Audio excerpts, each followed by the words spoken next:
जय हिंद प्यारे साथियों, स्वागत है आप सभी का बालाजी फिजिक्स क्लासेज में। तो मेरा नाम है संतोष कुमार। तो देखिए, कल की जो हमारी क्लास हुई थी उसमें हम कूलोम्स लॉ के बारे में चर्चा कर रहे थे। लास्ट में जो हमारा कूलोम का नियम था वो मैंने आपको समझा दिया था अच्छी तरीके से, और उसी के बारे में हम बात कर रहे थे। तो देख लीजिए, एक बार और मैं समझा देता हूँ आपको कूलोम का नियम।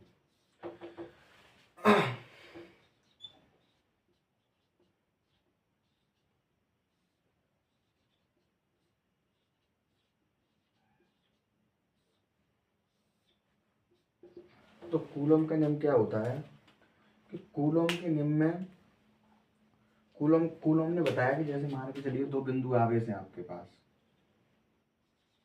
Q1 Q2, इनके बीच में फोर्स लग रहा है और मान के लिए इनकी यहाँ से दूरी डिस्टेंस है R। तो कूलोम ने बताया कि दो बिंदु आवेश, यानी कि जब स्थिर दो बिंदु आवेश होंगे तो उनके बीच में फोर्स लगेगा, आकर्षण या प्रतिकर्षण, यानी कि दो ही फोर्स लगते हैं, आकर्षण या प्रतिकर्षण। तो कूलोम ने बताया कि उन दोनों आवेशों के बीच में जो आकर्षण या प्रतिकर्षण बल लगता है वो दोनों आवेशों के गुणनफल के तो अनुक्रमानुपाती होता है, और उसकी जो बीच की दूरी होती है उसके वर्ग के व्युत्क्रमानुपाती होता है। इस चीज को बताया। फिर उसने यहाँ से एक फॉर्मूला दे दिया, F बराबर के Q1 Q2 upon R square. ठीक है, ये वाला फॉर्मूला दे दिया। तो ये वैसे मैंने आपको कल बता ही दिया था इसके बारे में। और देखिए, जो K की वैल्यू होती है हमारी वो 1/4 पाई एप्सिलॉन नॉट, एक कांस्टेंट होता है K, और इसकी जो वैल्यू होती है निकल के आती है वो 9 × 10⁹ ये निकल के आती है। ठीक है, इसकी वैल्यू। तो इसमें ये जो एप्सिलॉन नॉट होता है ये वैद्युशीलता होती है, मैंने आपको बताया था कल। तो इसके बारे में हम अभी बाद में बात करेंगे बहुत अच्छी तरीके से एप्सिलॉन नॉट के बारे में। तो पहले मैं इसमें इसके जो कूलोम के नियम से जो क्वेश्चन आते हैं, न्यूमेरिकल बनते हैं फिजिक्स में, थोड़ा उनके बारे में बता देता हूँ, 2-4 न्यूमेरिकल करा देता हूँ। ठीक है, तो देखिए,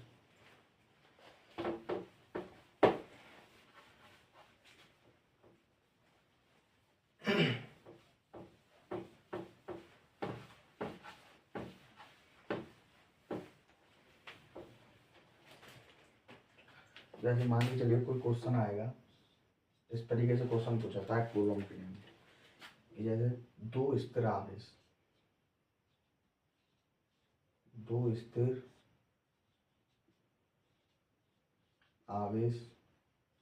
क्रमशः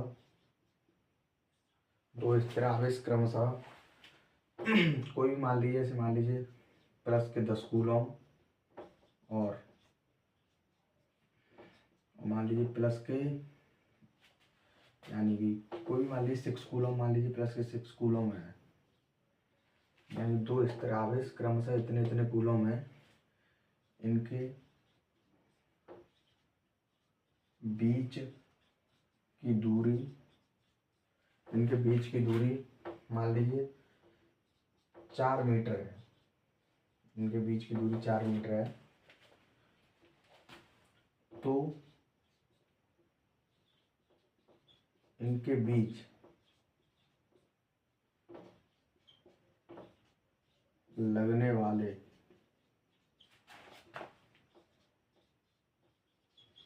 विद्युत बल की गणना करें। जैसे मान लीजिए ऐसे क्वेश्चन आएगा आपका कि दो स्थिर आवेश क्रमशः इतने इतने कूलम दिए हुए हैं, इनके बीच की दूरी इतने मीटर है, तो इनके बीच लगने वाले विद्युत बल की गणना करें। तो इसमें क्या करते हैं, तो इसको कैसे करेंगे, देखिए सॉल्व। एक चीज मैं आपको बता दूं कि जब भी हम फिजिक्स के न्यूमेरिकलों को सॉल्व करते हैं तो पहले क्या करते हैं, पहले क्वेश्चन को पढ़ते हैं अच्छी तरीके से, जैसे हमने अभी पढ़ा क्वेश्चन। फिर क्या करेंगे, जो दिया जाता है क्वेश्चन में उन चीज़ों को उनके सिंबल से लिखेंगे। जैसे इसने दिया है Q1 की वैल्यू दे दी आपको प्लस के 10 कूलम, और Q2 की वैल्यू दे दी इसने प्लस के 6 कूलम, और इनके बीच की दूरी यानी कि R दे दी उसने प्लस बराबर 4 मीटर। अब पूछ रहा है इनके बीच लगने वाले वैद्युत बल की गणना कीजिए। तो इनके बीच में जो वैद्युत बल लगता है उसे हम एफ से लिखते हैं, ये निकलवा रहा है। तो देखिए क्या करेंगे हम, इसमें फॉर्मूला हमारे पास होता है एफ बराबर के Q1 Q2 upon R square, ये फॉर्मूला होता है। तो इसमें वैल्यू रख दीजिए। तो एफ बराबर हो जाएगा के की वैल्यू क्या होती है 9 इंटू 10⁹ इंटू Q1 की वैल्यू होती है, ये दी जाएगी। इसमें जब फॉर्मूले हम वैल्यू रखते हैं तो प्लस माइनस नहीं लिखते हैं, केवल मैग्नीट्यूड लिखते हैं, यानी कि जिसका परिमाण होता है उसे लिखते हैं। क्योंकि प्लस माइनस क्या होता है, ये प्रकृति को दर्शाता है, कैसा आवेश है, धन आवेश है, ऋण आवेश है, इसलिए केवल इसके मैग्नीट्यूड को लिखते हैं। ठीक है, तो इसका क्या मैग्नीट्यूड है 10 इंटू Q2 की वैल्यू कितनी है 6 अपॉन इनके बीच की डिस्टेंस कितनी है 4, तो 4 का वर्ग हो जाएगा ऐसे। ठीक है, तो एफ बराबर क्या हो जाएगा, गुणा कर लीजिए, 9 पन्ना 45, 9 छक्के 54, एक है जीरो इसमें चलेगी, मान के चलिए 10⁻10 अपॉन 16। तो एफ बराबर क्या हो जाएगा, यानी 16 चौक 64, तो 16 की 48, यानी 3.48, तो 6 बचे, 16 चौक 64, 16 तो ये भी 3 पॉइंट, यानी 3 पॉइंट, ये मान लीजिए 3.4 मान लीजिए, 3.4 इंटू 10⁻10 न्यूटन, इतना बल आया। ठीक है, तो ऐसे करते हैं, यानी जो फोर्स निकलवा रहा था, यानी कि बीच का बल, जो बल निकल रहा था वो हमारा बल इतना आ गया है। तो इस तरीके से करते हैं, कूलम के नियम पर ऐसे क्वेश्चन आएगा, इसको ऐसे सॉल्व करें। ठीक है, ये देख लीजिए आप, इसका स्क्रीनशॉट ले लीजिए, अब देख लीजिए। अब एक और वैरायटी का क्वेश्चन कराते हैं इसी में से।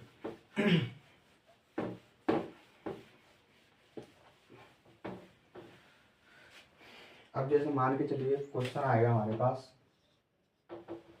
क्वेश्चन आएगा जैसे देखिए,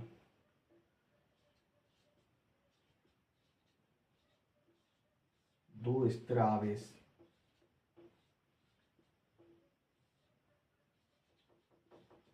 क्रमशः, दो स्थिर आवेश क्रमशः मान लीजिए प्लस के 10 कूलम और माइनस के 16 कूलम है। दो स्थिर आवेश क्रमशः इतने कूलम के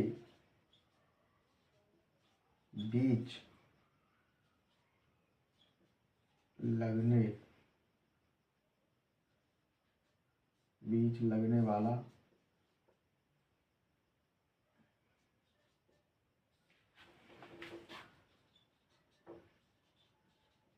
आकर्षण बल, मान लीजिए 4 न्यूटन है। दो स्थिर आवेश क्रमशः इतने कूलम के बीच लगने वाला आकर्षण बल 4 न्यूटन है। तो इनके बीच की दूरी ज्ञात करें, ऐसा क्वेश्चन आता है। यानी कि उसने बोल दिया, अब की बार उसने क्या बोल दिया है कि दो स्थिर आवेश क्रमशः इतने कूलम के बीच लगने वाला आकर्षण बल, क्योंकि ये प्लस का है, ये माइनस का है, तो हमें पता है इसके बीच में आकर्षण बल लगेगा, तो आकर्षण बल इतने न्यूटन है, इनके बीच की दूरी ज्ञात कीजिए। तो देखिए पहले इसमें क्या करते हैं, पहले क्वेश्चन को एक बार अच्छी तरीके से पढ़िए, न्यूमेरिकल को, और फिर जो दिया जाता है उसको लिखिए। जैसे इसमें Q1 की वैल्यू कितनी दी है हमें, प्लस के 10 कूलम, और Q2 की वैल्यू कितनी दी है हमें, माइनस के 16 कूलम, और इनके बीच लगने वाला बल कितना दिया है, F बराबर 4 न्यूटन, और R बराबर निकालना है। ठीक है, तो हमारे पास क्या फॉर्मूला होता है, F बराबर के Q1 Q2 upon R square. तो वैल्यू रख दीजिए, 4 बराबर के की वैल्यू हम जानते हैं 9 इंटू 10⁹9 इंटू Q1 की वैल्यू 10 इंटू Q2 की वैल्यू 16। अब मैग्नीट्यूड रखते हैं केवल, ये यानी कि जो प्रकृति होती है, जो चिन्ह होता है इनका, उसको नहीं रखते, नेगेटिव पॉजिटिव नहीं रखते, केवल परिणाम रखते हैं। ठीक है, और आर स्क्वायर, और यहाँ से आर स्क्वायर इक्वल टू हो जाएगा 9 इंटू 10⁹9 इंटू 10 इंटू 16 अपॉन 4, 4 से 1 कट गया 4 बार, और आर स्क्वायर बराबर आ गया 9 चौक 36 इंटू 10⁻10 आ गया। अब इसका रूट ले लिए तो रूट लेके आपकी वैल्यू आ जाएगी 6 × 10⁵ मीटर। ठीक है, इसका रूट लेंगे तो 6, इसका रूट लेंगे तो आ जाएगा आपका 10⁻10 है तो 5 आ जाएगी। ठीक है, तो देखिए यानी इस तरीके से जो इसके बीच की डिस्टेंस निकलवा रहा था वो हमने इस तरीके से निकाल दी। तो ऐसे एक इस वैरायटी का क्वेश्चन बन सकता है कूलम के नियम पर। तो ये देख लें हमने सॉल्व किया है, तो इसकी सॉल्विंग होगा इसका। ठीक है, अब देख लें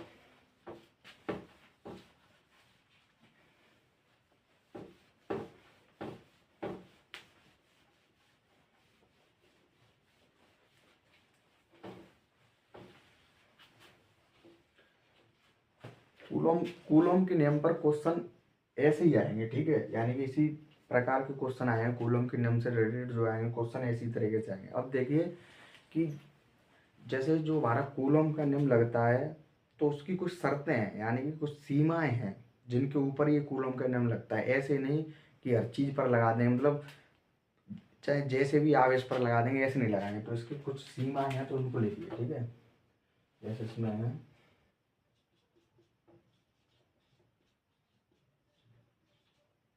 कूलम के नियम की सीमाएं या शर्तें, कुछ भी मान लिया, कूलम के नियम की सीमाएं ये सही लग रहा है। ठीक है, तो देखिए कूलम के नियम की सीमा क्या है। इसमें पहली सीमा है आपकी कि कूलम का नियम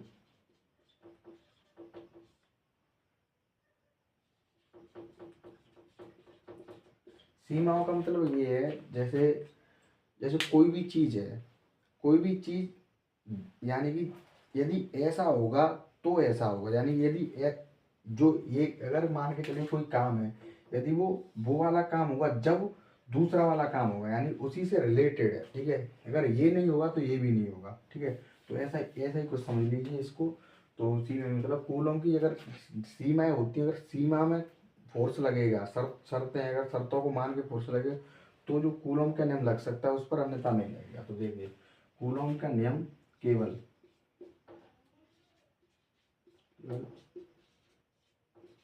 स्थिर बिंदु आवेशों पर लगता है, यानी कि जो स्थिर आवेश होते हैं केवल उन पर लगता है। स्थिर आवेश जैसे यानी रुके हुए आवेश होने चाहिए, चल नहीं रहे। जैसे मान के चलिए एक आवेश रुका हुआ है, एक चल रहा है, तो इन दोनों के बीच में जो कूलम का जो नियम होता है वो नहीं लगेगा, है ना। और जैसे मान के चलिए दोनों ही आवेश चल रहे हैं, दोनों आवेश चल रहे हैं तो भी नहीं लगेगा। यानी कि दोनों आवेश रुके हुए होने चाहिए, स्थिर आवेश होने चाहिए, जब जब फोर्स यानी कोई कूलम का नियम होता है वो लगता है। ठीक है, अब देखिए दूसरा दूसरी जो इसकी शर्त है वो क्या है। कूलम का नियम केवल बिंदु आवेशों पर लगता है, यानी कि जो कूलम का नियम होता है वो केवल बिंदु आवेशों पर लगता है। और बिंदु आवेश क्या होते हैं, मतलब जो बहुत छोटे आवेश होते हैं, बिंदु आवेश होता है, केवल उन पर ही लगता है। बड़े बड़े आवेशों पर, बड़े बड़े जो आवेश होते हैं उन पर इसका फोर्स नहीं लगता है। जैसे मान के चलिए हमारे पास कोई, मान के चलिए एक हमारे पास रोड है या कोई भी मान लीजिए हमारे पास कोई रोड है। ठीक है, अब क्या है कि इस पर मान चलिए पॉजिटिव चार्ज है, धनावेशित रोड है, और एक ये हमारे पास कोई आवेश है क्यू, ये भी मान के चलिए धनावेश है। तो अब इनके जो बीज ये एल लंबाई की है। ठीक है, और यहाँ से इसके जो मिड पॉइंट से इसकी जो डिस्टेंस है आवेश की वो मान लीजिए आर। तो जैसे अब एक रोड दे दी उसने, एक आवेश दे दिया, तो यदि हम इस पर फॉर्मूला लगाएंगे तो इस पर फॉर्मूला के हमने माना कि हम ये एल लंबाई की डिस्टेंस यानी एल लंबाई की जो रॉड है उसका मान लीजिए जो आवेश इसके पास क्यू आवेश है। ठीक है, इसके पास क्यू आवेश है। अब हम मान के चलते हैं कि इसका जो आवेश है ऐसे नहीं मानते हैं। जैसे इसका जो आवेश होता है, मान लिया हमने इसका आवेश पूरा बीच में आ गया, यहाँ से डिस्टेंस नाप दी, यहाँ डिस्टेंस कितनी आर, तो हमने यहाँ से फॉर्मूला लगा दिया कि एफ बराबर के, आवेश कितना है क्यू, और दूसरा आवेश क्यू अपॉन आर स्क्वायर, यानी यहाँ से इतनी डिस्टेंस कितनी आर स्क्वायर, ये फॉर्मूला। तो ये फॉर्मूला गलत है, इस क्वेश्चन के लिए ये फॉर्मूला सरासर गलत है, इस पर ये नहीं लगेगा, ठीक है। क्योंकि इसमें एक आवेश कुछ और है, एक आवेश कुछ और है, यानी आवेश बिंदु आवेश नहीं है। कूलम का नियम केवल बिंदु आवेशों पर लगता है, जो बहुत छोटे छोटे आवेश होते हैं। ये बड़ी हो गई, ये रॉड बड़ी हो गई, इसकी लंबाई उसने एल दे दी, तो एक बड़ी रॉड हो गई, इन पर एक कूलम का नियम लागू नहीं होगा। तो इस यदि हम इस पर ऐसे बीच में कुछ लोग मान लेते हैं ऐसे बीच में मान लिया हमने आवेश, यहाँ से इसकी डिस्टेंस नाप दी, ये फॉर्मूला लगा दिया, तो ये फॉर्मूला गलत है, ये इसका आंसर नहीं है, ऐसा नहीं लगेगा, ठीक है। तो ये मैं बताना चाहता हूँ, इसकी दूसरी जो शर्त है उसमें ये बताना चाहता हूँ कि कूलम का नियम केवल बिंदु आवेशों पर लगता है, ठीक है। आपकी समझ में आ गया होगा, तो देख लीजिए, इस पर नहीं लगेगा, ठीक है। इस चीज़ को आप नोट कर सकते हैं, जिससे आपको पता चलता रहेगा। स्क्रीनशॉट ले लीजिए इसका। अब देखिए, अब जो हमारा कूलम का नियम होता है वो खत्म होता है, यानी कूलम के नियम के बारे में इतनी बार चर्चा दी गई है, लेकिन कूलम का नियम आगे यूज होगा क्वेश्चनों में और आगे चीज़ों में यूज होगा, लेकिन कूलम का नियम वैसे खत्म होता है। पेपर में क्वेश्चन, बोर्ड के पेपर में क्वेश्चन आ सकता है आपका, और वैसे भी आपको कंपटीशन के लिए पता होना चाहिए। बोर्ड के पेपर में क्वेश्चन आता है कि कूलम का नियम लिखिए और उसकी सीमाएं लिखिए या उसकी शर्तें लिखिए, तो उसमें आप ये सीमाएं लिख सकते हैं और कूलम का नियम लिख सकते हैं, ठीक है। जो बोर्ड वाले बच्चे हैं वो देख सकते हैं। अब देखिए, अब आता है हमारा, अब जो हम अभी बात कर रहे थे, जैसे हमारा जो के बराबर निकल के आया था 1/4 पाई एप्सिलॉन नॉट, तो हम एप्सिलॉन नॉट के बारे में बात कर रहे थे। ये क्या था हमारा, वैद्युतशीलता। इतना केवल हमने आपको बता दिया था कल कि वैद्युतशीलता होती है। अब क्या होती है वैद्युतशीलता, और मतलब क्या चीज़ होती है, क्या ये एप्सिलॉन नॉट क्या होता है, ये सब चीज़ हम आपको बताएंगे, ठीक है। ये निर्वात की वैद्युतशीलता होती है एप्सिलॉन नॉट। ये देखिए, अब जैसे मान के चलिए हमारे पास कोई आवेश है Q1 और ये Q2, ठीक है। इसकी डिस्टेंस है R। अब ये आवेश है, मान के चलिए पॉजिटिव आवेश है, ठीक है, पॉजिटिव धन आवेश है।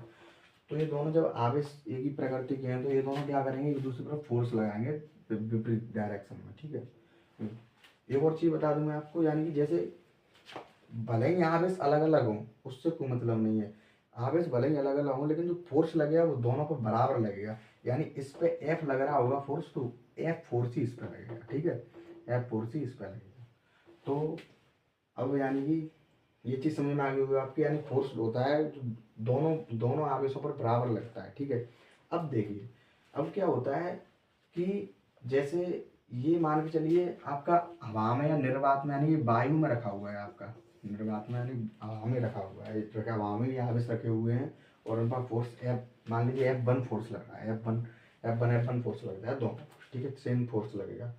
अब हमने क्या किया कि इन दोनों को आवेशों को उठाकर हम पानी में ले आए।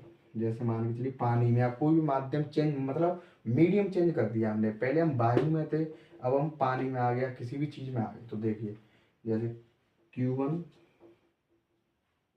और Q2, इनकी डिस्टेंस सेम ही रखी हमने R, और आवेश भी सेम रखे, उतना ही, इतना जितना Q1 प्लस इतना ही, सेम आवेश है, डिस्टेंस भी सेम है, ठीक है। लेकिन हमने अब किया है, मान के चलिए वाटर में लिया, यानी पानी में लिया है, ठीक है, वाटर में लिया है। अब क्या होगा, अब इन दोनों के बीच में जो फोर्स लग रहा होगा वो F1 नहीं लगेगा, कुछ मान के लिए दूसरा फोर्स लगेगा F2। तो यहाँ से F1 बराबर F2 नहीं होगा, यानी कि जो वायु में फोर्स लग रहा था दोनों आवेशों के बीच में, वो जल में जाके फोर्स चेंज हो जाएगा। जैसे हमने आवेशों को जल में ले गए तो फोर्स है वो चेंज हो जाएगा, ठीक है। अब चेंज कैसे हो गया, अब यानी कि इसमें कुछ फोर्स लग रहा है, इसमें कुछ अलग फोर्स लग रहा है, ये कैसे हो गया, तो ये माध्यम की वजह से होता है, ये माध्यम की वजह से होता है, यानी माध्यम की इसमें वैद्युतशीलता लग जाती है। जैसे ये जो हमारा F बराबर क्या होता है 1/4 4 pi epsilon naught into Q1 Q2 upon R square. ये जो फॉर्मूला होता है तो इसमें क्या होता है, ये फॉर्मूला केवल वायु के लिए लागू है। ये जो फॉर्मूला है वो केवल जब आवेश वायु में होंगे उनके लिए फॉर्मूला लगेगा, ठीक है। ये जो एप्सिलॉन नॉट दी गया है वो केवल वायु की होती है, यानी वायु की वैद्युतशीलता होती है, वायु की वैद्युतशीलता होती है, इलेक्ट्रिकल परमिटिविटी, यानी कि वायु की वैद्युतशीलता होती है एप्सिलॉन नॉट। अगर हम यही फॉर्मूला अगर पानी में लगा देंगे तो ये फॉर्मूला गलत हो जाएगा। पानी में लगेगा क्योंकि पानी में पानी की वैद्युतशीलता लगाई जाएगी, ये हमारी वायु की वैद्युतशीलता होती है। एप्सिलॉन वायु की वैद्युतशीलता होती है। जब हम जल में ले जाएंगे तो जल की वैद्युतशीलता लगाई जाएगी, इसलिए जो फोर्स आएगा वो चेंज आएगा। जैसे मान के चलिए एप्सिलॉन नॉट है, इसमें ले जाएंगे तो F बराबर 1/4 pi into Q1 Q2 upon R square. यहाँ पे एप्सिलॉन नॉट लगाएंगे जल के लिए, इसके लिए कुछ और लगाएंगे। इसकी वैद्युतशीलता हम पहले निकालेंगे, उस वैद्युतशीलता को रखेंगे, वो लगाएंगे, ठीक है। अब इसकी वैद्युतशीलता कैसे निकलेगी, क्या होगी जल की वैद्युतशीलता। मान के लिए हम किसी और भी माध्यम में ले गए, मिट्टी के तेल में ले गए, या मतलब किसी भी माध्यम में, अलग अलग माध्यम में ले गए, तो क्या यानी कि वैद्युतशीलता निकलेगी, कैसे निकली, उस चीज पे अब हम आते हैं, ठीक है। तो आपको ये चीज समझ में आ गई, फोर्स अलग अलग आएंगे। अब अलग अलग तो आएंगे, समझिए अब कितना फोर्स आएगा, ये तो पता चल गया हमें कि ये जो फोर्स आ रहा है, जो F2 फोर्स आ रहा है वो अलग आएगा इससे। अब कितना आएगा और मतलब कैसे फोर्स निकालेंगे, उस चीज के बारे में चर्चा करते हैं। तो देखिए, इसका स्क्रीनशॉट ले सकते हैं आप।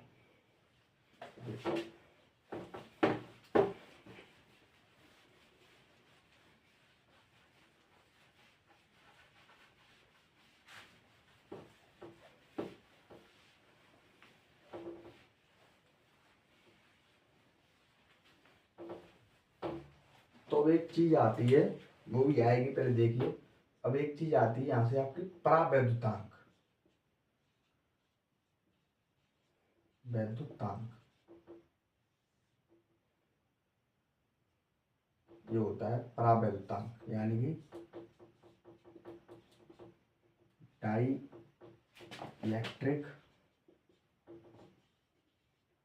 कांस्टेंट, ये होता है आपका परावैद्युतांक, डाई इलेक्ट्रिक कांस्टेंट।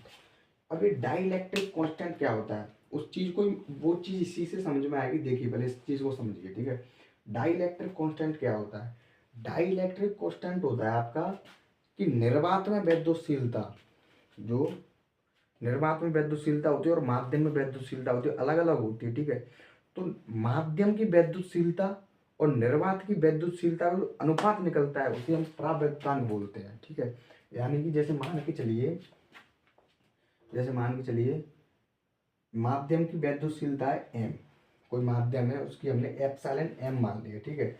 और जो उसकी निर्वात की वैद्युतशीलता क्या होती है, वैक्यूम की, वो होती है आपकी एप्सिलॉन नॉट।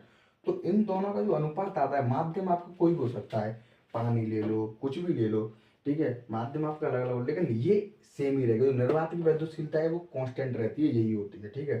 तो उनका जो अनुपात होता है वो एक कांस्टेंट आता है, मतलब के आता है, इसे के बोलते हैं। जैसे एप्सिलॉन आर से भी आप लिख सकते हैं। तो ये होता है परावैद्युतांक के, यानी कि माध्यम की वैद्युतशीलता और निर्वात की वैद्युतशीलता के अनुपात को परावैद्युतांक कहते हैं, ठीक है। ये क्वेश्चन आपके लिए बोर्ड के लिए भी इम्पोर्टेंट है और कंपटीशन के लिए इम्पोर्टेंट है, ठीक है, परावैद्युतांक।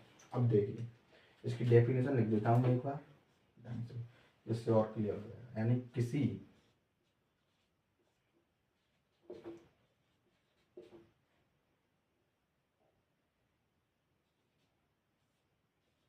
माध्यम की वैद्युतशीलता, जैसे माध्यम की वैद्युतशीलता और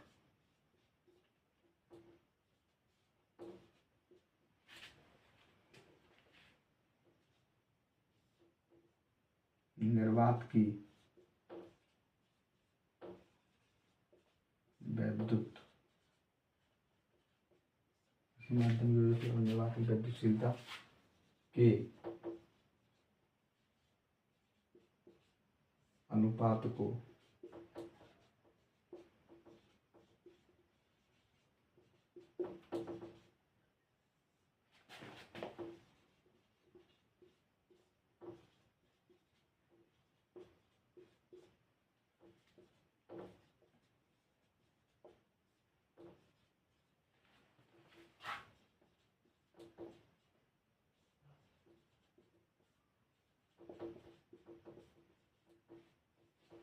यानी कि तो परावर्तन क्या होता है, डेफिनेशन से भी समझ लिए, किसी माध्यम की वैद्युतशीलता और निर्वात की वैद्युतशीलता के अनुपात को परावर्तन कहते हैं।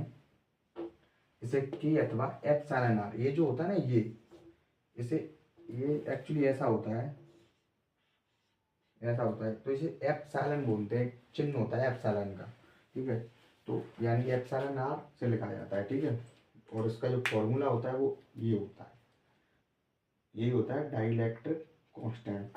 अब जैसे मान लीजिए, अब किसी माध्यम की जो मैं बात कर रहा था अभी कि माध्यम की वैद्युतशीलता जो हम अभी निकाल रहे थे वो कैसे निकलेगी। तो माध्यम की वैद्युतशीलता के लिए यानी एप्सिलॉन एम निकालने के लिए हमें के इंटू एप्सिलॉन नॉट करना पड़ेगा। तो यहाँ से जो माध्यम की वैद्युतशीलता का जो फॉर्मूला निकलता है वो ऐसे निकलता है, के इंटू एप्सिलॉन नॉट। अब के क्या होता है, के परावर्तांक होता है। अब परावर्त कब क्या होगा, जैसे किसी भी माध्यम में ले जाएंगे हम तो क्वेश्चन में उसके उस जाएंगे जो माध्यम का जो परावर्तांक होता है वो दिया जाता है, ठीक है। तो उसी से मल्टीप्लाई कर देंगे तो आपका माध्यम की वैद्युतशीलता निकल आएगी। तो इस अब से जैसे पानी में ले गए तो इसको रखेंगे, ठीक है। के की वैल्यू अलग अलग चेंज होता है, के की वैल्यू पानी के लिए कुछ और होगी और किसी और माध्यम के लिए कुछ और होगी, उसका मल्टीप्लाई करके रखा करेंगे, जब जो फोर्स निकलेगा वो करेक्ट फोर्स निकलेगा, ठीक है। तो ये देख लीजिए, ये जो के होता है एप्सिलॉन नॉट होता है, जब देखिए ये वैद्युतशीलता है, ये भी वैद्युतशीलता है, इसका कुछ मात्रक हुआ, इसका तो मात्रक तो सेम ही होगा ना। जैसे कोई दूरी है तो दूरी का मात्रक मीटर होता है। अब मान चलिए कोई एक दूरी है और दूसरी दूरी, उन दोनों का जब अनुपात करेंगे तो मात्रक से मात्रक कट जाएगा। तो जो चीज़ निकल के आएगी यानी कोई भी परावर्त यानी कोई भी चीज़ निकल के आएगी तो मतलब ना तो कोई मात्रक हो ना विभव होगा, तो इसका कोई मात्रक नहीं होता, यानी नो यूनिट और नो डायमेंशन, ना कोई मात्रक होता है ना ही कोई विमा होती है, ठीक है, इसकी परावर्तन की। वैसे आप नोट कर सकते हैं, नोट कर लीजिए इसे।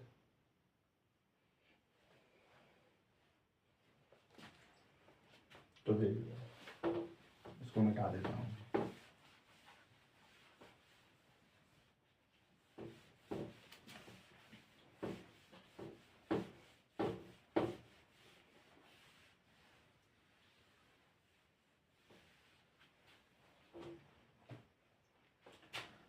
अब जैसे मान के चलिए क्वेश्चन आया आपके लिए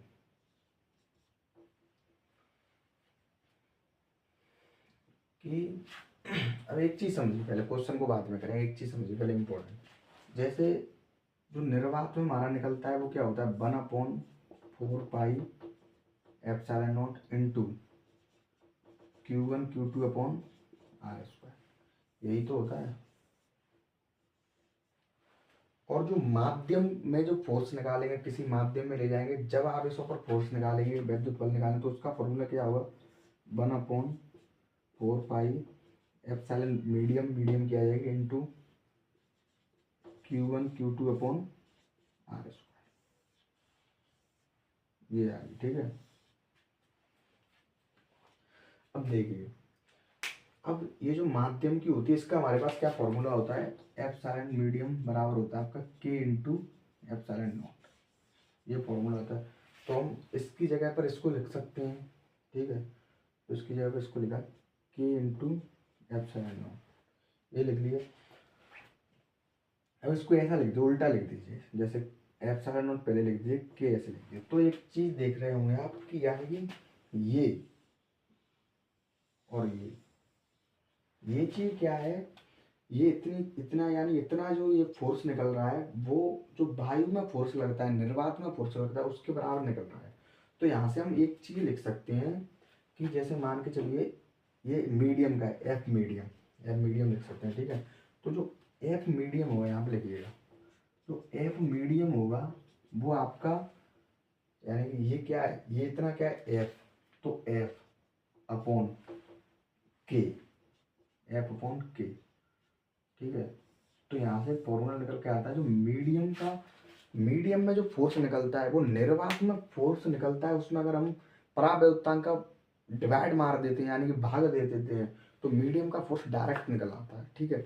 अब जैसे मान के चलिए किसी ने क्वेश्चन दिया, अब क्वेश्चन ले जैसे मान के चलिए किसी ने क्वेश्चन दिया कि दो आवेश हैं और उनके बीच में फोर्स मान के चलिए एफ बराबर आपका 10 न्यूटन लग रहा है, ठीक है। यानी कि कोई दो आवेश दिए, मान के चलिए कोई दो आवेश दिए हैं, उनकी उनके बीच की डिस्टेंस कुछ भी दी हो उससे कोई मतलब नहीं है, उनके बीच में फोर्स इतना लग रहा है, इलेक्ट्रोस्टैटिक फोर्स इतना लग रहा है। अब हमने क्या किया कि उसी उन दोनों आवेशों को हम पानी में ले गए, यानी किसी माध्यम में ले गए, मान के जल में ही ले गए, पानी में ही ले गए। तो जब हम उनको पानी में ले जाते हैं तो उनके बीच जो फोर्स लगेगा एफ डब्ल्यू, पानी का उनके बीच जो फोर्स लगेगा वो क्या होगा, जबकि उसने बोल दिया जबकि जल का परावैद्युतांक 2 हो, मान के चलिए 2 हो, ठीक है, जबकि जल का परावैद्युतांक 2 हो। तो कैसे करेंगे इसको कि उसने, यानी निर्वात में जो फोर्स लग रहा है उसका, उसमें अगर परावैद्युतांक का डिवाइड मार देंगे तो जल में जो फोर्स लगेगा वो निकल आएगा, ठीक है। तो एफ डब्ल्यू इक्वल टू हो जाएगा एफ अपॉन 2, तो एफ कितना है 10 अपॉन 2 यानी 5 न्यूटन। तो जो जल में फोर्स लग रहा होगा उन आवेशों के बीच में वो 5 न्यूटन फोर्स लगेगा, ठीक है। डायरेक्ट कर सकते हैं, यहाँ से डायरेक्ट ऐसे क्वेश्चन आते हैं, ठीक है, तो ऐसे कर सकते हैं। तो ये समझ गया, इसको स्क्रीनशॉट ले लीजिए, नोट कर लीजिए इसका, और नोट्स बनाते चलिए साथ के साथ। मैं आपसे बोल रहा हूँ यानी कि जैसे मैं करा रहा हूँ उसी तरीके से बढ़िया तरीके से नोट्स बनाते चलिए, जिस जिस तरीके से मैं कराता हूँ, जैसे कोई भी चीज़ लिखवाता हूँ तो उससे आपको समझ में आता रहेगा, इसी तरीके से नोट बनाते चलिए, ठीक है।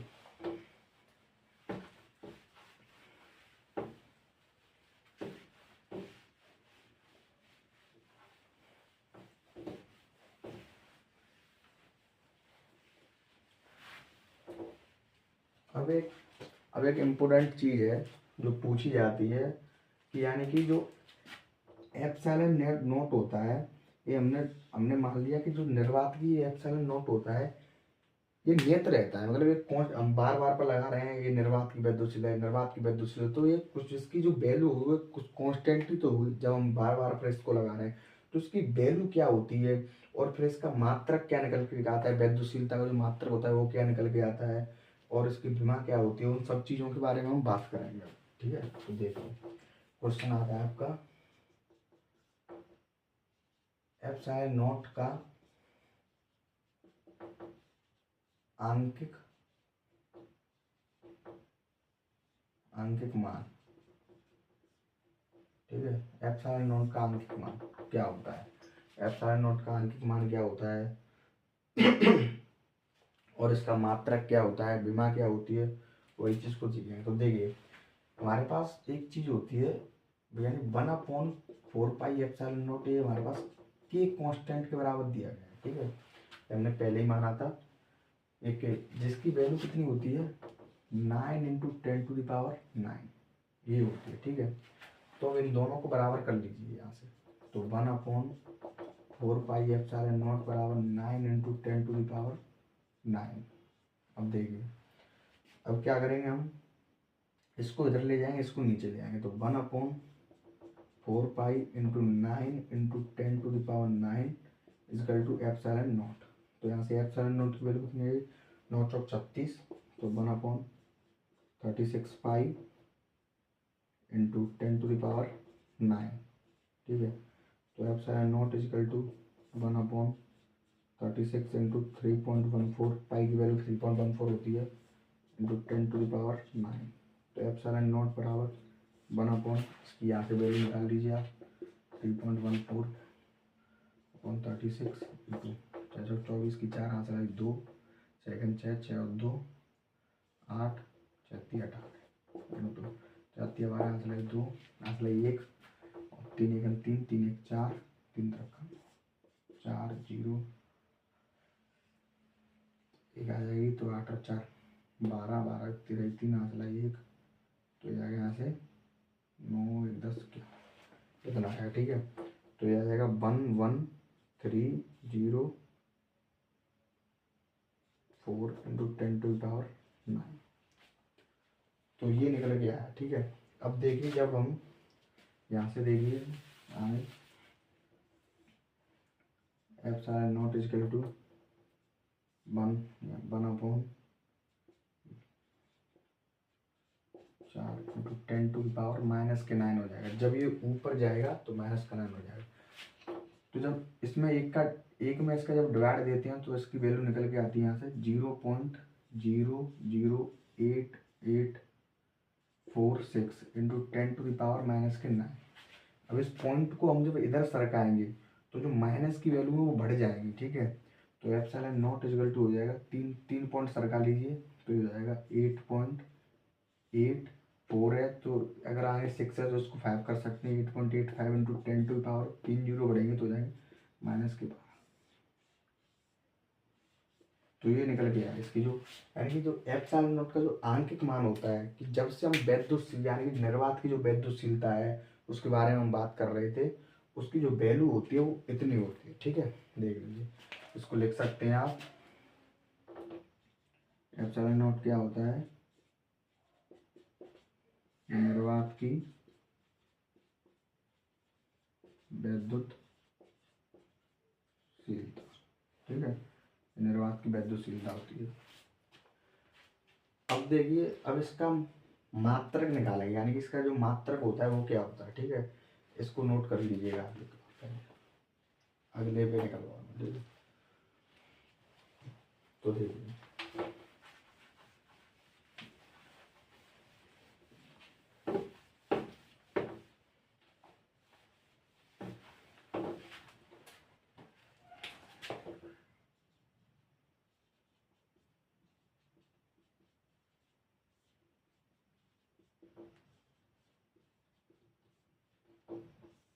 एप्सिलॉन नॉट का मात्रक एवं विभव। तो देखिए एफ बराबर, यहीं से मात्रक निकाल लेंगे हम फॉर्मूले से। एफ बराबर 1/4 एप्सिलॉन नॉट इंटू Q1/Q2/R²। यही तो फॉर्मूला होता है हमारा। तो के है, हम उसको खोल के लिख लिया हमने, के को 1/4 एप्सिलॉन नॉट। तो देखिए यहाँ से एप्सिलॉन नॉट को इधर भेज दिए, एप्सिलॉन नॉट इक्वल टू हो जाएगा आपका 1/4 एफ इंटू Q1/Q2/R²।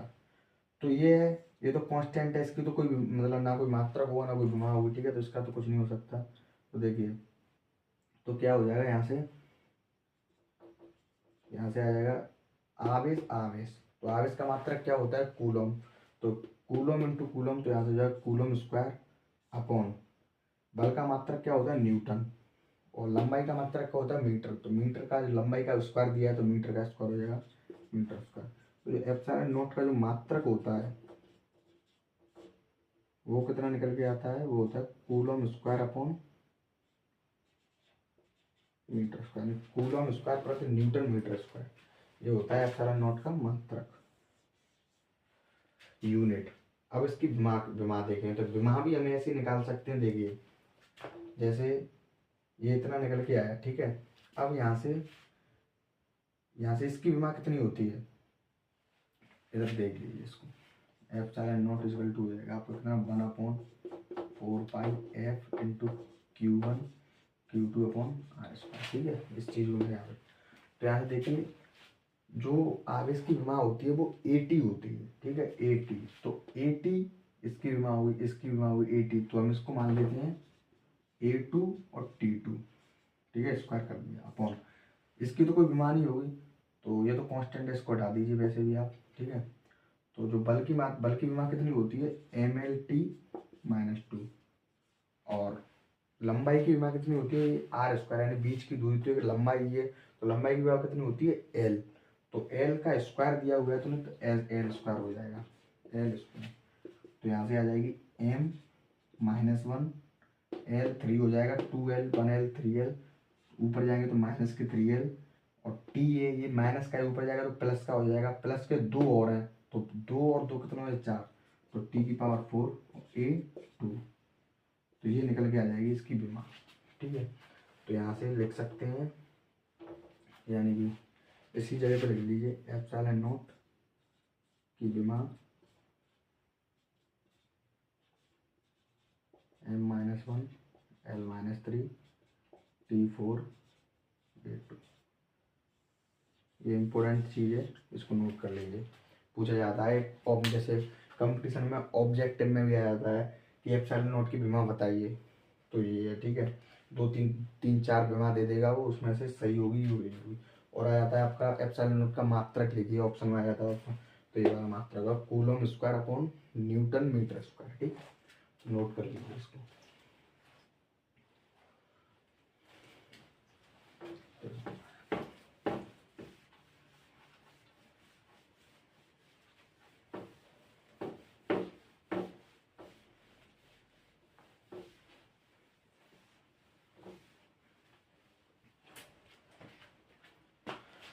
तो देखिएगा, अब एक बार शुरू से देखिए, यानी शुरू से समरी सीखिए कि हमने क्या किया अब तक, हमने क्या क्या चीज़ पढ़ ली इस चैप्टर में।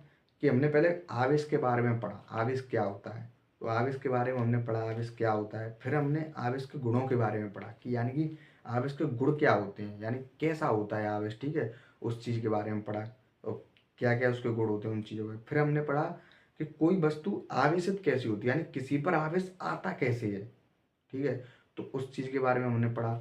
यानी कैसी वस्तु आवेशित होती है, तो उसकी दो तीन विधि हमने सीखी थी, फ्रैक्शन यानी घर्षण के द्वारा, और धातु के द्वारा वायर लगाया था। और आपने एक और देखा था इंडक्शन, चार्जिंग बाई इंडक्शन, जिसमें करंट इंड्यूस हो रहा था, एक दूसरे चार्ज को लेके आए थे उससे, ठीक है। तो इन चीज़ों के बारे में हमने पढ़ा।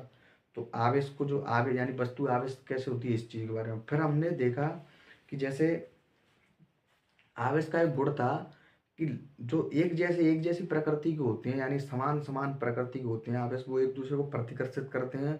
और असमान प्रकृति के जो आवेश होते हैं वो एक दूसरे को आकर्षित करते हैं, ठीक है। तो जो आकर्षित प्रतिकर्षित कर रहे थे वो बल का, तो बल के कारण तो आकर्षित प्रतिकर्षित कर रहे थे एक दूसरे को, ठीक है। तो हमने उस चीज़ के बारे में पढ़ा, यानी कि बल कितना निकल के आया था, मतलब कितने बल से आकर्षण प्रतिकर्षण करते हैं, उसके बारे में कूलॉम ने हमको बताया, सब कुछ चीज़ के बारे में बताया। फिर हमने कूलॉम के नियम के बारे में अच्छी तरह से पढ़ा। अब कूलॉम के नियम के बारे में पढ़ लिया, फिर हमने एक चीज़ देखी कि जो बल आ रहा है आवेशों के बीच में, वो वायु में कुछ और आ रहा है और पानी में डाल रहे हैं तो कुछ और आ रहा है। उन चीज़ों के बारे में हमने पढ़ा, जिसमें आपकी वैद्युतशीलता आई, ठीक है। उन चीज़ों के बारे में भी हमने अच्छी तरह से डिस्कशन किया है।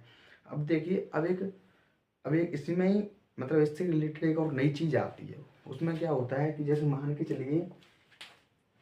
चलिए कोई आपका एक आवेश है Q1 और एक और आवेश है Q2। अब मान के चलिए कोई एक तीसरा आवेश हम लेके आए इसके पास, तीसरा आवेश लेके आए हम इसके पास, तो उस आवेश को हम यानी कि कहाँ पे रखें जिससे कि उस आवेश पर कोई फोर्स ना लगे, यानी कि वो एक इक्विलिब्रियम पर आ जाए।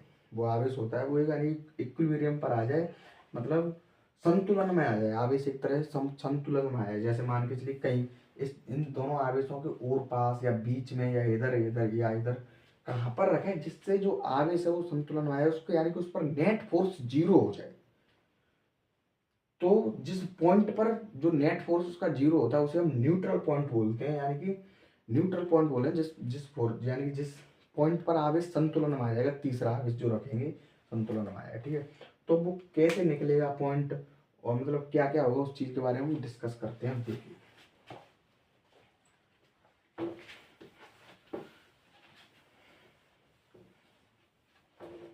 तो एक क्वेश्चन से डिस्कस करते हैं। जैसे मान लीजिए हमारे पास उसने कोई आवेश दे दिया, मान के चलिए इधर देखिए, जैसे हमारे पास उसने कोई आवेश दे दिया प्लस का, मान लीजिए 4 कूलम आवेश दे दिया, ठीक है। और एक आवेश दे दिया उसने प्लस का 9 कूलम, ये 2 आवेश दे दिए उसने, ठीक है। अब एक मान के चलिए, अब हम एक कोई क्यू आवेश का लेके आए, क्यू चार्ज का आवेश लेके आए। अब हम इस आवेश को इन दोनों के बीच में या इधर यानी कि कोई इसके आसपास कोई ऐसा पॉइंट बताया जाए जिस पॉइंट पर हम इस आवेश को रखें, तो इस आवेश पर नेट लगने वाला जो इलेक्ट्रोस्टैटिक फोर्स ही लगेगा, आवेश है तो नेट इलेक्ट्रोस्टैटिक फोर्स जो होता है वो जीरो हो जाए। ठीक है, ऐसा पॉइंट हम निकालेंगे। तो देखिए, जैसे मान के चलिए हमने इस आवेश को यहाँ पर रख दिया, ठीक है, क्यू आवेश को रखा, ये भी मान के चलिए प्लस प्रकृति का, ये प्लस ही है, तो जैसे मान के चलिए हमने इसको यहाँ पर रख दिया।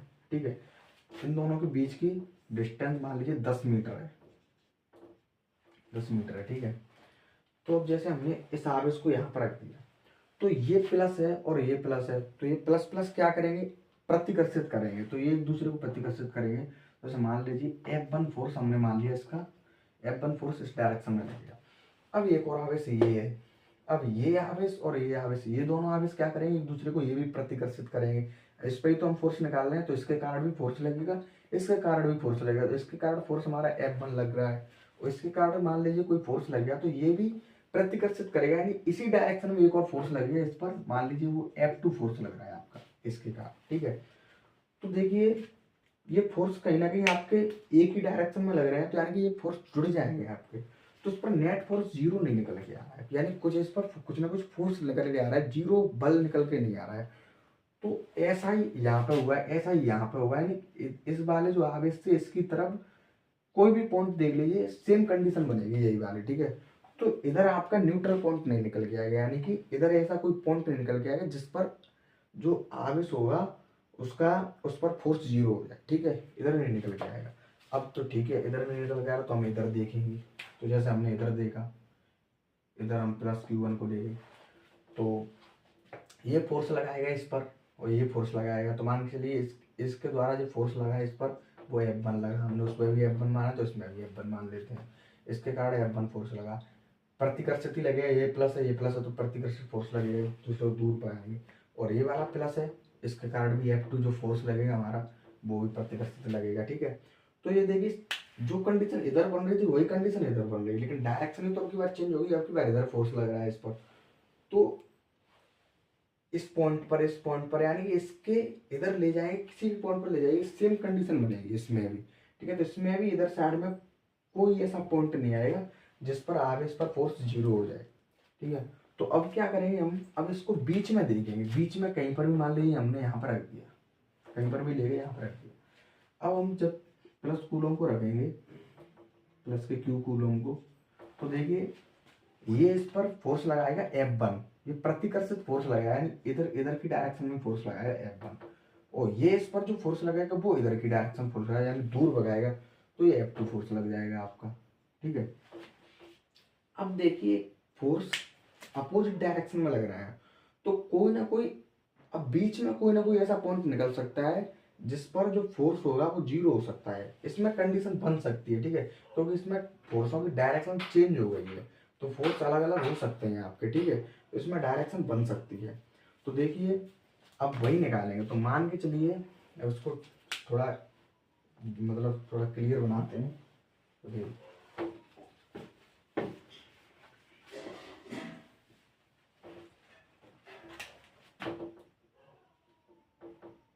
ये आपका प्लस का 4 कूलम और ये आपका प्लस का 9 कूलम, 9 कूलम ही था, हाँ प्लस का 9 कूलम, और इनके बीच की जो डिस्टेंस थी, ऊपर मान लीजिए इनके बीच की जो डिस्टेंस थी वो आपकी 10 मीटर थी। ठीक है, अब हम मान लीजिए कहीं पर भी लेके आए, मान लीजिए यहाँ पर हम कोई आवेश लेके आए Q1, Q प्लस का Q आवेश लेके आए। ठीक है, अब क्या होगा, अब हमने मान लिया यहाँ से x डिस्टेंस पर कोई आवेश लेके आए, x डिस्टेंस पर मान लिया हमने, अभी हमें पता नहीं है कौन सी डिस्टेंस पर, वो डिस्टेंस ही तो हमें निकालनी है, वो डिस्टेंस ही निकालनी है जहाँ पर जो फोर्स होगा वो जीरो होगा। ठीक है, तो मान लीजिए x डिस्टेंस पर हम ले गए इसको, तो ये वाली डिस्टेंस कितनी बचेगी हमारी, ये जो डिस्टेंस बचेगी वो बचेगी आपकी 10 माइनस एक्स। तो इसके कारण जो फोर्स लग रहा था वो F1 लग रहा था इस डायरेक्शन में। ठीक है, इसके कारण जो फोर्स लग रहा था वो F2 लग रहा था इस डायरेक्शन में, तो कोई ना कोई ऐसा पॉइंट आएगा जिस पर F1 F2 बराबर हो जाएंगे, वही पॉइंट निकालना है। तो जैसे मान लीजिए F1 बराबर F2 हो गया। ठीक है, F1 बराबर F2 हो गया, तो फोर्स का फॉर्मूला क्या होता है, K Q1 Q2 upon R square, तो K Q1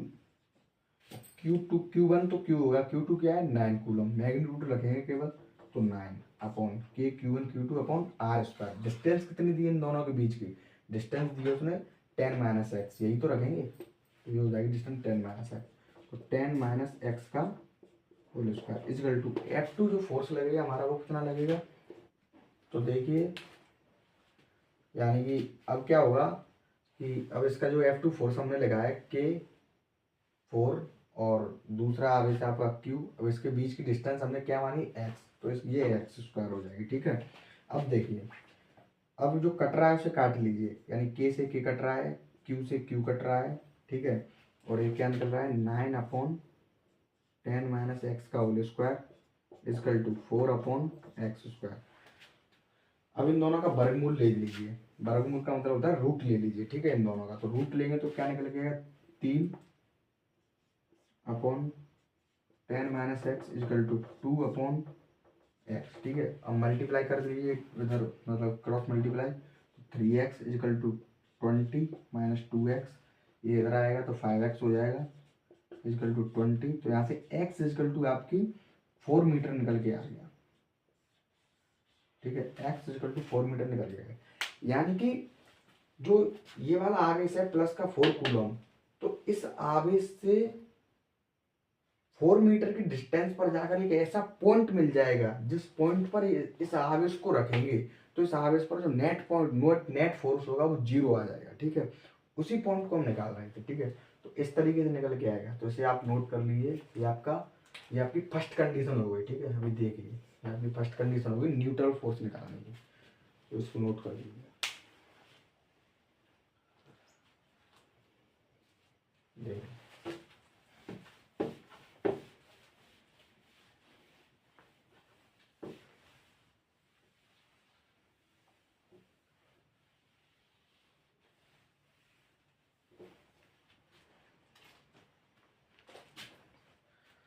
अब जैसे अब आती है आपकी दूसरी कंडीशन।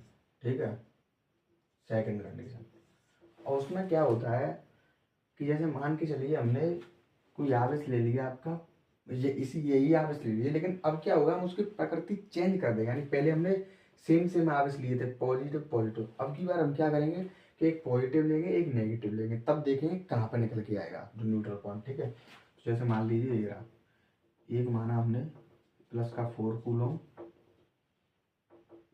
और एक पॉइंट हो गया आपका प्लस का, माइनस का ले लीजिए अब की बार, तो माइनस का 9 कूलम। ठीक है, और इनके बीच की जो डिस्टेंस है वो आपकी अभी भी 10 मीटर ही थी, कितनी थी? 10 मीटर ही थी, 10 मीटर। ठीक है, तो अब देखिए अब जो हमारा प्लस का Q1 आवेश है, अब हम देखिए, अब जैसे हम मान के चलिए इस आवेश को इधर ले गए। ठीक है, इधर ले गए, पहले हम इसको बीच में ले जाते हैं, जैसे हम इसको बीच में ले गए। ठीक है, प्लस के Q आवेश को, तो देखिए इसके द्वारा फोर्स लगेगा F1, वो किधर लगेगा? ये पॉजिटिव है ये नेगेटिव है, ये पॉजिटिव है ये नेगेटिव है, तो ये एक दूसरे को अट्रैक्ट करेंगे, तो इस पर जो फोर्स लगेगा वो इसी डायरेक्शन में लगेगा, अट्रैक्ट वाली डायरेक्शन में, उधर की ओर। ठीक है, तो ये आपका F1 फोर्स लग रहा है इसमें।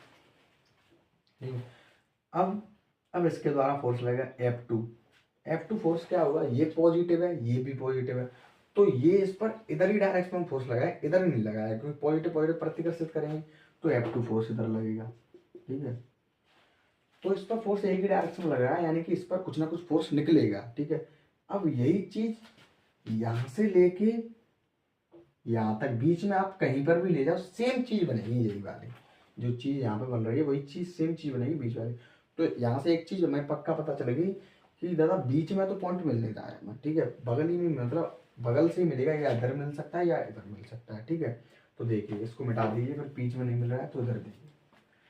अब क्या होता है, वैसे इसको बना लीजिएगा आप, इससे क्या होता है आपको पता चलता रहेगा कि हाँ ऐसा ऐसा हुआ इसलिए नहीं मिल रहा है पॉइंट। ठीक है, F1 फोर्स इधर लगेगा, F2 फोर्स इधर ही लगेगा। ठीक है, इसलिए बीच में नहीं मिलेगा। ठीक है, अब देखिए, अब मान के लिए हम यहाँ पर ले गए, अब हम यहाँ पर ले गए प्लस के Q कूलम को। ठीक है, अब इसके द्वारा F1 फोर्स लगेगा, नेगेटिव पॉजिटिव इधर डायरेक्शन में लगेगा F1, इसके द्वारा जो फोर्स लगेगा पॉजिटिव पॉजिटिव इधर डायरेक्शन में लगेगा फोर्स F2। ठीक है, तो यहाँ पे मिल सकता है पॉइंट आपका, यानी कि अलग अलग फोर्स यानी डायरेक्शन चेंज होगी तो कोई ना कोई ऐसा पॉइंट मिलेगा जिस पर फोर्स जीरो हो जाएगा, यानी बराबर फोर्स हो जाएंगे, दोनों फोर्स बराबर हो जाएंगे, तो जो आवेश है वो संतुलन में आ जाएगा, यानी पॉइंट इस तरफ मिल सकता है। ठीक है, एक बार इधर की साइड और देखते हैं हम, देखे क्या इधर भी मिल सकता है। तो जैसे हम मान चलिए यहाँ पर ले गए प्लस के क्यू कूलम को। अब देखिए इसके कारण इस पर फोर्स लगेगा F1, तो पॉजिटिव नेगेटिव इधर की डायरेक्शन में लगेगा F1। ठीक है, इसके कारण फोर्स लगेगा F2, पॉजिटिव पॉजिटिव तो इधर डायरेक्शन में लगेगा F2। ठीक है, अब देखिए अब इधर भी बन रहा है वही चीज, तो कोई ना कोई ऐसा इधर भी पॉइंट मिल सकता है जिस पर F1 बराबर हो जाएगा F2 के, तो जो पॉइंट हो यानी कि आवेश होगा वो संतुलन में आ जाएगा, यानी उस पर नेट फोर्स जीरो हो जाएगा। ठीक है, F1 F2 बराबर है।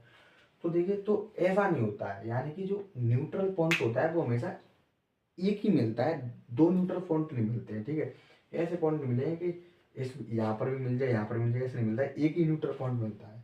ठीक है, तो देखिए कैसे मिलेगा। तो इधर देखिए इधर क्या है आपका कि जो F1, अब इसको फोर्स लिखिए इधर की साइड वाला, F1 फोर्स क्या हो जाएगा आपका, यानी कि F1 फोर्स यह होगा। ठीक है, तो F1 फोर्स में क्या है आपके में, F1 फोर्स ये वाला फोर्स है, तो इसमें क्या है आपका कि जो आवेश है वो ज्यादा है, इसका जो आवेश है वो ज्यादा है। ठीक है, ये तो सेम ही है, इससे कोई मतलब नहीं, ये तो कांस्टेंट है, ये इसके लिए भी इतना ही है, इसके लिए भी उतना ही है। ये वाला जो आवेश है वो ज्यादा है और इनके बीच की जो डिस्टेंस है वो कम है। तो हमारा फोर्स का फॉर्मूला क्या होता है कि Q1 Q2/R²।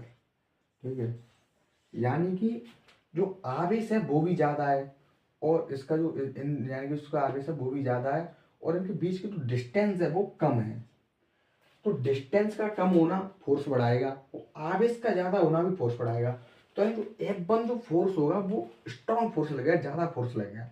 अब F2 के फोर्स को देखिए, F2 का फोर्स क्या है, एक तो डिस्टेंस ज्यादा है, डिस्टेंस इसकी ज्यादा है, तो डिस्टेंस ज्यादा है। ठीक है, डिस्टेंस ज्यादा है और आवेश भी कम है, ये मैग्नीट्यूड लेते हैं हम इसका, तो आवेश भी कम है, ये कितना है 4 है, ये 9 था, ये 4 आवेश है। ठीक है, तो आवेश भी कम है, तो आवेश कम हो गया आपका। ठीक है, तो यानी कि डिस्टेंस ज्यादा होने से क्या होगा, फोर्स कम आएगा, नीचे की संख्या जब ज्यादा होगी तो ऊपर की संख्या कम आएगी। ठीक है, और आपका आवेश भी कम है तो फिर भी फोर्स कम आएगा। तो यानी कि जो F2 फोर्स होगा वो कम आएगा। तो यहाँ से लेके आप कहीं पर भी चले जाओ, जो F1 फोर्स होगा वो आपका ज्यादा आएगा और F2 फोर्स होगा वो उसका कम आएगा। तो इसका मतलब ये है कि फोर्स बराबर हो ही नहीं सकते हैं, इधर डायरेक्शन में कभी भी फोर्स बराबर नहीं हो सकते हैं। F1 F2, F1 जो होगा इस डायरेक्शन में F1 होगा आपका, मैग्नीट्यूड की बात कर रहा हूँ मैं, F1 होगा वो हमेशा F2 के बराबर होगा। इस डायरेक्शन में F1 हमेशा F2 के बराबर होगा। इधर तो न्यूट्रल पॉइंट मिल ही नहीं सकता है, आपको पता चल रहा है यहाँ से। ठीक है, इधर नहीं मिल सकता है। अब देखते हैं हम इधर देखेंगे अब हम। ठीक है, तो इधर देखेंगे तो देखिए कि जो F1 फोर्स है वो कितना है, वो इसके कारण लग रहा है। तो F1 फोर्स में देखिए कि आवेश ज्यादा है, F1 फोर्स का आवेश ज्यादा है, तो आवेश ज्यादा। ठीक है, लेकिन डिस्टेंस भी तो ज्यादा है। अब डिस्टेंस ज्यादा तो आवेश ज्यादा है, डिस्टेंस ज्यादा होने से क्या होगा, फोर्स कम हो जाएगा, लेकिन आवेश ज्यादा है तो फोर्स बढ़ेगा, तो कुछ ना कुछ इसका फोर्स निकल के आएगा। ठीक है, अब इसके कारण देखिए, इसके कारण क्या होगा, F2 फोर्स इसका क्या है, डिस्टेंस कम है, डिस्टेंस कम है, डिस्टेंस कम होगी तो फोर्स ज्यादा हो जाएगा। तो आवेश है वो कम है, आवेश कम होगा तो आपका फोर्स कम हो जाएगा। ठीक है, तो इसका भी कुछ ना कुछ फोर्स निकल गया है। तो इस डायरेक्शन में कोई ऐसा पॉइंट होगा जिस पर जो फोर्स है F1 F2 बराबर हो सकते हैं। ठीक है, इधर कंडीशन दिख रही है आपको, क्योंकि डिस्टेंस इसकी, अगर इसका आवेश ज्यादा है तो इसकी डिस्टेंस भी तो ज्यादा है, अगर इसका आवेश छोटा है तो इसकी डिस्टेंस भी तो कम है। तो कोई ना कोई ऐसा पॉइंट निकल के आएगा जिस पर आपका जो जिस पर आपका जो फोर्स होगा आवेश पर वो जीरो हो जाएगा। ठीक है, तो इधर न्यूट्रल पॉइंट निकल सकता है आपका, ना इधर निकल सकता है ना ही आपका बीच बीच में तो कैसे भी नहीं निकलेगा। ठीक है, तो केवल यही डायरेक्शन है जो आपका यहाँ पर निकल सकता है। ठीक है, तो इसको आप नोट कर सकते हैं जिससे आपको समझ में आता रहेगा। अभी मैं एक और चित्र बना रहा हूँ, उससे आपको और क्लियर करूँगा। ठीक है,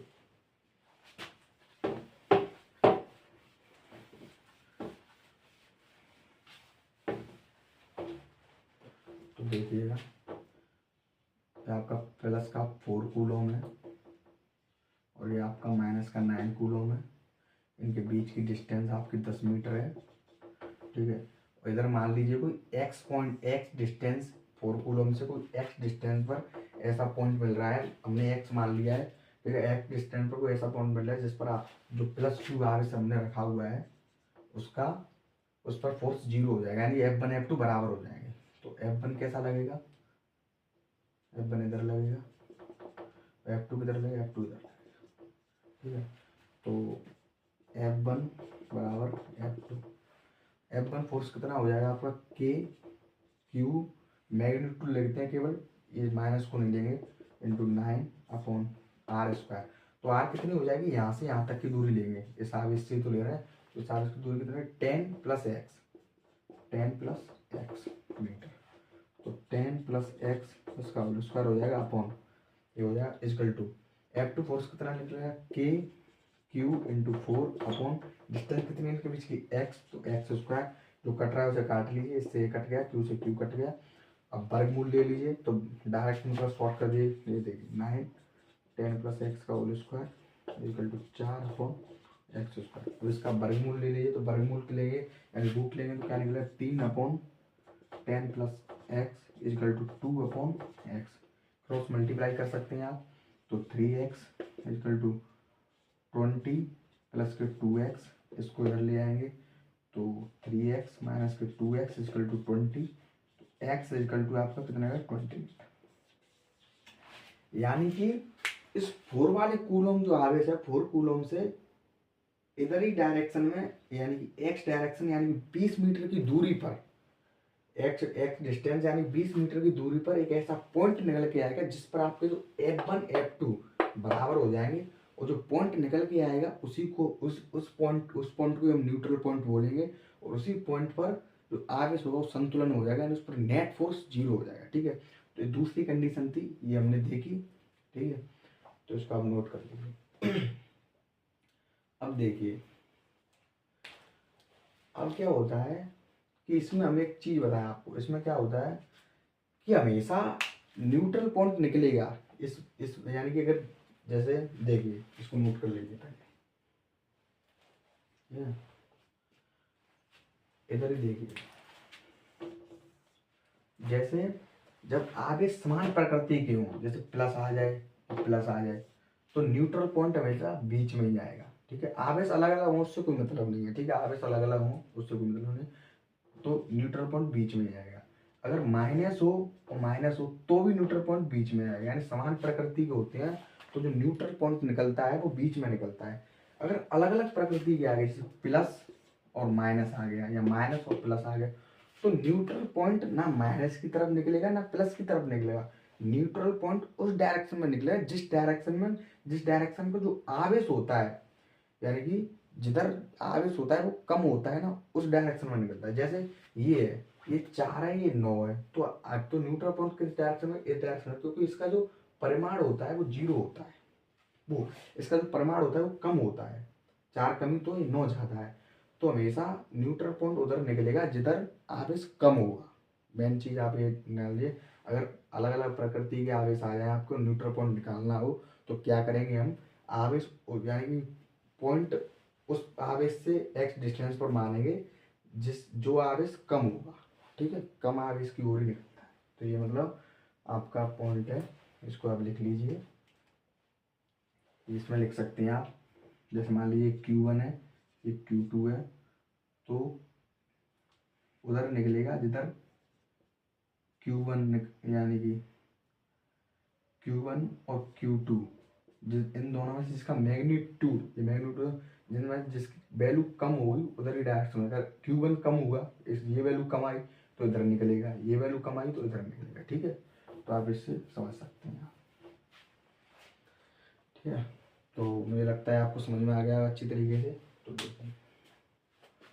तो इस क्लास को हम यहीं पर ख़त्म करते हैं, इससे जो अगली क्लास है उसे मतलब इससे आगे कल की क्लास में करेंगे कंटिन्यू।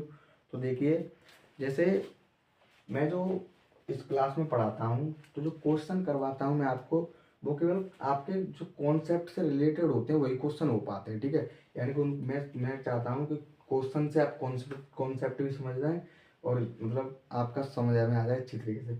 लेकिन जो कॉन्सेप्ट है उसको आप परमानेंट करना चाहते हो, यानी फिजिक्स आपकी प्रैक्टिस मांगती है, ठीक है। एक सरल सी बात है, फिजिक्स आपकी प्रैक्टिस मांगती है। तो आपके लिए मैंने मतलब एक ग्रुप बनाया है, टेलीग्राम ग्रुप। उसका उस जैसे ही आप टेलीग्राम पर सर्च करोगे @ इसको आप स्क्रीनशॉट ले लीजिए।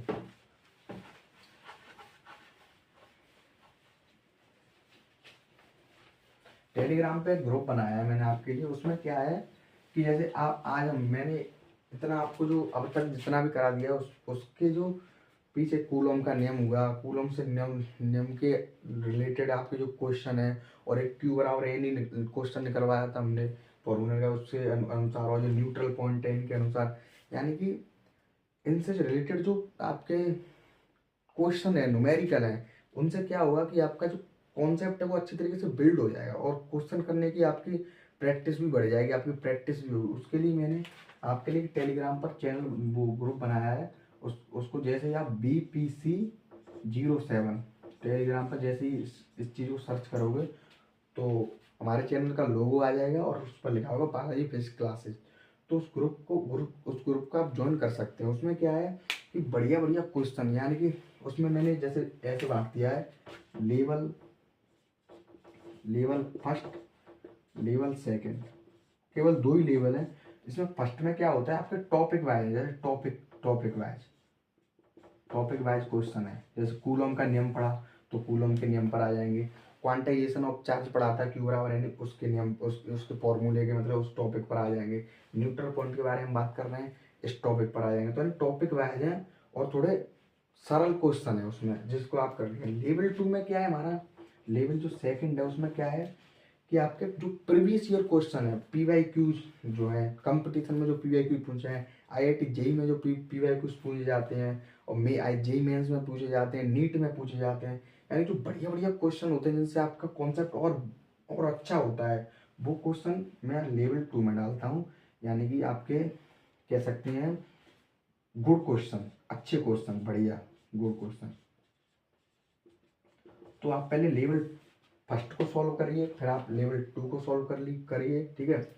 और जिससे आपका क्या होगा, आपका कॉन्सेप्ट बढ़िया होगा और आपकी प्रैक्टिस भी अच्छी होगी। मैंने आपके लिए बनाया है, और तो आप उसमें जाके ज्वाइन हो सकते हैं, ठीक है। और आज का जो लेक्चर है वो कैसा लगा आप बताइए कमेंट में, और कोई भी कमी आई हो तो कमेंट में बताइए, ठीक है। तो मिलते हैं अगली क्लास में। थैंक यू, धन्यवाद।